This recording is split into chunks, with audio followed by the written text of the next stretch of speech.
I'm no travel agent, but I can say with certainty that this past Monday, at least 800 Pennsylvanians were visiting the Boston area. How can I be so sure? Because they were running in the 113th Boston Marathon. The original Boston Marathon was inspired by the experiences of members of the Boston Athletic Association who were on the U.S. team at the first modern Olympics in Greece in 1896, where the marathon was the feature event. On return, they scheduled one of their own on Patriots' Day in April 1897.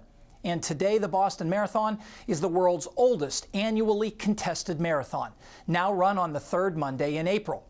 And because April was so changeable in New England, race day weather can vary immensely from year to year.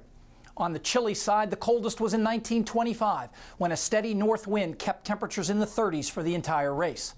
The hottest was in 1976, when temperatures were in the 90s for part of the race and 40% of the runners didn't finish. More recently, in 2004, strong southwest winds helped push a warm front through Massachusetts early in the day, sending temperatures into the 80s, and a record number of runners were treated for heat-related illnesses. Ken Davis, a meteorology faculty member who's run the marathon 9 times, including that year, remembers it well. There was a storm system approaching, and the warm front passed hours before the race. We ran the entire race in sunny, hot, southerly winds. Hit 86 degrees on the course, 86 Fahrenheit. And hours after the race, the cold front passed through and it cooled off. But the race was just a wreck. People were dropping like flies along the course. This past Monday, high pressure to the north and a low approaching from the Ohio Valley kept chilly east winds off the ocean blowing the whole race, so temperatures stayed in the upper 40s, weather that's okay with long-distance runners.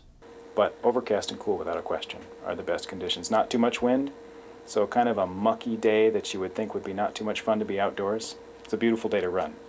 Just the opposite for the fans. That warm, sunny day that was miserable to run in, the fans are all over the place. They love it, but the runners don't. On days when a strong high or low isn't in control, the weather often changes markedly during the marathon simply because the 26-mile race starts well inland at Hopkinton and heads east toward Massachusetts Bay, which is still quite cold in April. With just a little sun to start the day, a sea breeze often develops and moves several miles inland, and that's something the runners really notice. And often with about 10 kilometers to go, at about the 20-mile mark, which is also right about the top of Heartbreak Hill, you can get a headwind, which usually isn't strong enough to be a problem to run into, but you notice it sometimes. Some years it does cool off noticeably, and that's usually pretty welcome. Congratulations to the 770 athletes from Pennsylvania who finished this year's Boston Marathon.